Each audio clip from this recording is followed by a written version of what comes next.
অসীম সরকার নিজেই একটা হচ্ছে সারা পৃথিবীর মধ্যে 1 নম্বর শয়তান। এটা আগেই কোরআন ছিল, সে কোরআন বদরের যুদ্ধে পুড়ে ছাই হয়ে যায়, জেনে রাখুন। এবং তারপরে 27 জনের শয়তানের দল মিলে এই কোরআন লিখেছে। ওর জন্মের ঠিক নাই, তাই কথা বলেছিল। ওর বাবাও ছিল এতে, কোরআন ছিল ওর মধ্যে। যে বলেছে দেশটাকে জ্বালাচ্ছে, তো ওর বাপ ছিল ওর মধ্যে।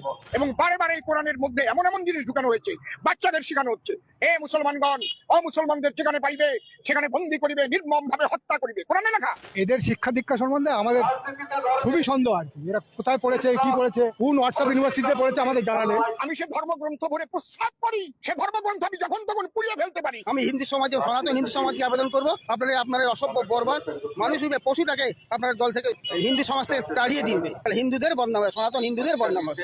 কে কোরআন লিখেছে, কে গীতা লিখেছে, এটা বিজেপির কাছ থেকে জানতে হবে না। না, কখনোই উচিত নয়। যে কোনো ধর্মগ্রন্থ নিয়ে এই ধরনের কথাবার্তা বলা কখনোই উচিত নয়। এই ধর্মের নামে হিন্দু মুসলমানের মধ্যে একটা বিভেদ সৃষ্টি করার চেষ্টা করা হচ্ছে, সমস্তটাই কিন্তু ওই ভোটকে কেন্দ্র করে।